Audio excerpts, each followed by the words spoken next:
Hey, welcome to What Yacht To Do, where we are comparing our first loop and our second loop to help you plan whether you are currently on the loop or sitting at home.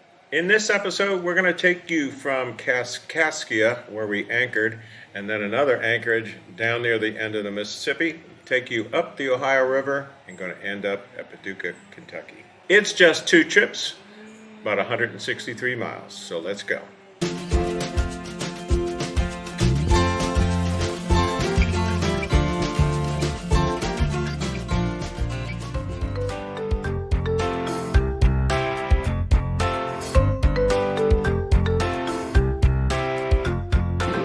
Well, we were going to get an early start this morning, but the fog, it is beautiful, but it's slowing us down.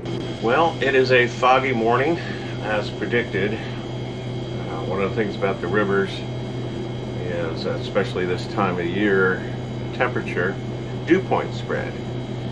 So last night I looked at it, I said, okay, we'll see what happens. It was about 4 to 5, and that's really when fog starts to form. It's about 4.5 degrees Fahrenheit, the temperature to the dew point.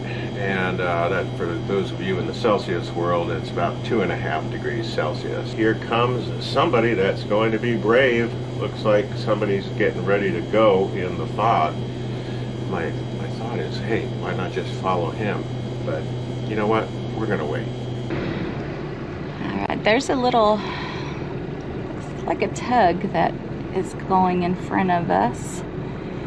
It is a dramatic difference. It has burned off a lot. Still a little smoke on the water, but that's kind of cool. It's nothing like the dense fog that we saw when the sun first came up. Beautiful, beautiful morning. It was so peaceful here, anchored last night. And you know I'm not a big fan of anchoring, but really enjoyed it. Uh-oh, what does that mean? Maybe I'm changing. Going on an adventure changes you. It changes how you look at the world. It changes everything. So here we go. Back out to the Mississippi. That Kaskaskia Lock, all the fog is staying back there, and it's pretty clear out here where we're going. Ooh, bright. We're out on the Mississippi. There's just a little bit of lingering fog over on that left bank.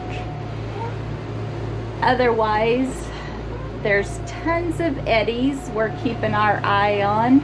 Sometimes those eddies are so fierce that it turns your boat. And so watch out for that. We are right now, both of us, sitting up here on floating log, floating tree duty, just so we do not run over anything crazy. Yeah, there's one there. And I always saw that. But they're hard to see, and also you want to make sure, you know, if you do have, you're going in to the sun, you know, get yourself put your polarized glasses on for sure so you can see them.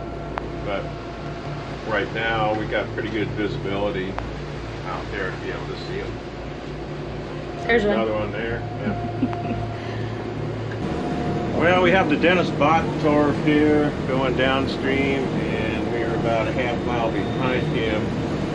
And we pushed up a little bit and talked to him, but we suggested a one whistle pass because I looked at the chart and it's a little shallower over on the left descending bank. So we're coming over here, and we've got about a 4 knot or a 4 mile per hour overtake on them.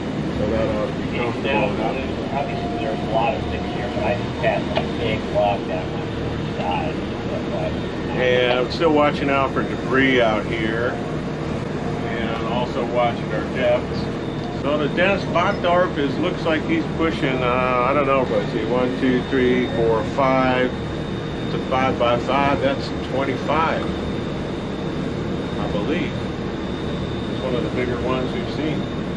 Maybe the biggest ones we've seen. Right now Sam is dodging branches and logs in the water. But that has been pretty much what we've done all day long.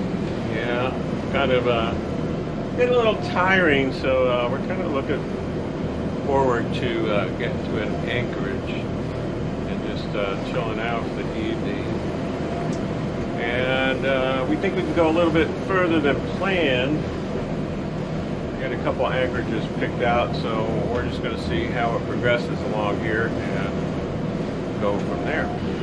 26 feet of water under us. The major issue here is logs. And we have, like Rev said, dodged a ton of them today. You really need to keep a sharp eye out the faster you go. The more dangerous it is.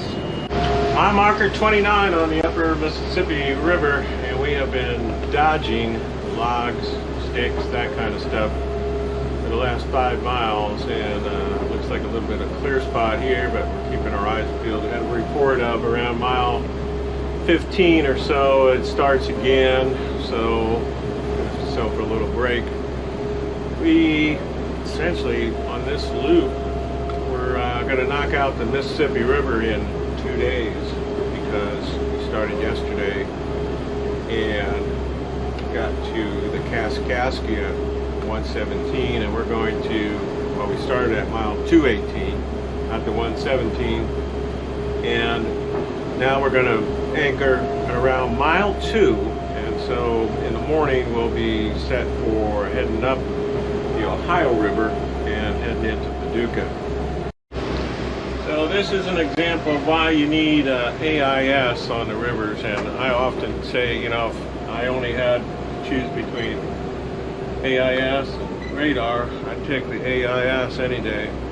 Because we got this big barge coming around here, and we're at Dogtooth Bend.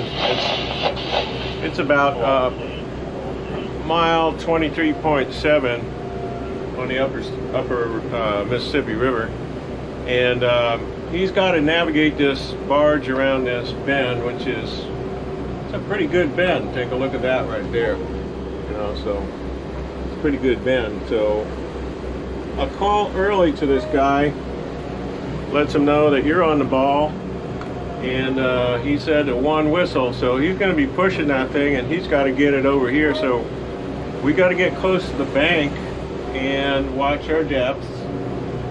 Slow it down. We also got logs out here, so we got a couple things going on that we have to manage. So you just slow it down and take it easy, but an early call for planning for him and makes it a lot safer. Yeah, we're fighting eddies and passing a barge around the bend. Quite the afternoon here on the Mississippi.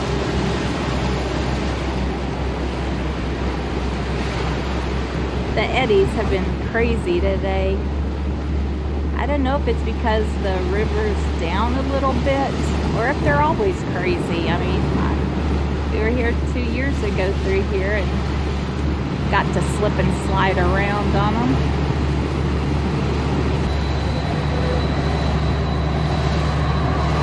Okay. Sam's saying to hang on. You see these waves coming? So hang on.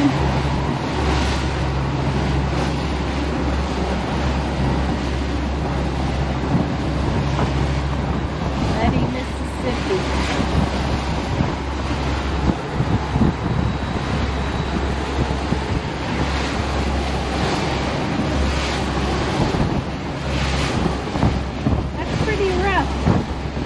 What did he say? It's working pretty good, isn't it? Working us pretty good? Yeah. Where are these waves coming from? I don't know. 7-footer. There's usually not waves like this on the river, so yeah, well, it's this bend something's here. going on. It's the bend. Okay. And luckily, got enough power to deal with it. But boy, you know, if you're a trawler at max you can do is about 8 or 9. You're gonna get banged around here a little bit. Yeah, really. I mean, I saw when you went down there to film it. I saw it looked like a freaking whirlpool going down. Yeah, so it's kind of wacky here. And it's time for happy hour. So thanks for joining us. About 116 miles or so down from Kaskaskia Lock, and on the upper Mississippi, really not a whole lot. You know, you got Hoppies and you got Kaskaskia, and that's about it. You know, there's really no marinas. So we are looking forward to heading up to the Ohio River, getting to Paducah tomorrow, and then from there, we'll have a lot more stops along the way. Hey, have you been thinking about getting your captain's license? Well, we have an affiliate program with Mariners Learning System. Head on over to our website, greatloopacademy.com, and look for captain's license at the top. If you purchase through our affiliate program, you get a free 15-minute call with me, and I'll give you the tips for success through the course.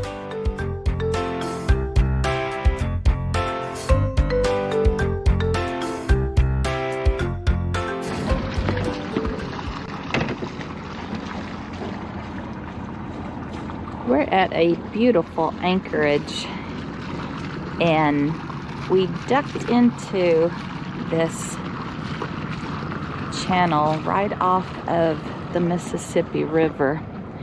You can see it's still a little fog that needs to burn off. But when you get into where you're pulled up into a river like this, we just dropped the anchor down there and came back. We have about 100+ feet out, and I think it was about 15 feet deep here. But when you do anchor in a river where the current is keeping you in place, the anchor's there and the current's flowing back like this, we haven't moved at all. Sam has an anchor alarm app, and it has kept us, the current has kept us in the same place all night. Things should warm up. Nice sunny day. We are going to head down the last of the Mississippi River here, about 1.5 miles, and then we're going to turn to the port, and we'll be going upstream, so we're going to need a little bit more power. And we're going to go to Paducah, Kentucky. And en route, we have one lock to go through, the Homestead Lock. So we're going to give them a call here in a little bit. The engines are warming up, see if there's any expected delays. So goodbye, Mississippi River. We've got our coffee going here, and got the AIS on. Don't see anything out there.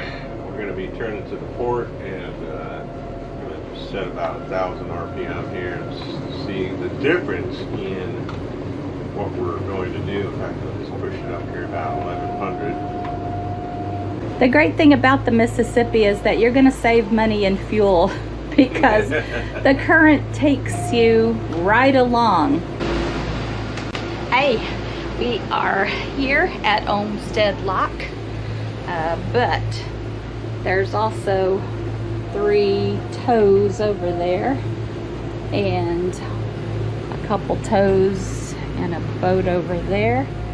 So it looks like it's going to be a long wait for us this morning. If you can see right over there, that's where the dredging operation starts and goes all the way to the land over here on this side. There's more machinery right there.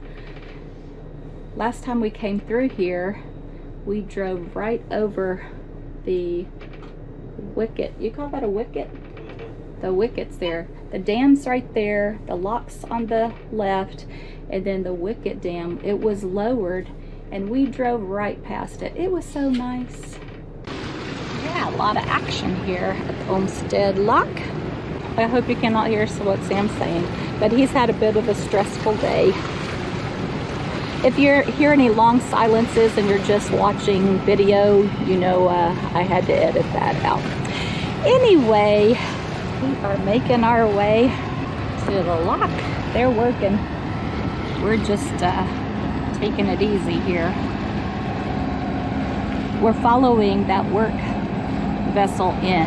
That's the Army Corps of Engineers, and I'm sure they have a much higher priority than the rest of us, but luckily he's got to get to the other side, so we get to the other side. Right on the Ohio River, going upbound, mile 955.8. And the mile marker decreases as we go upbound.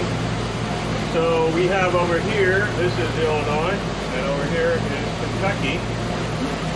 And we will be heading into the Paducah City dock. So we're kind of up on plane right now, doing about 17.5 miles an hour. We got a current, I'd estimate it's a good 3-knot, 4-knot current there, because we would be going a little faster than this for the RPM.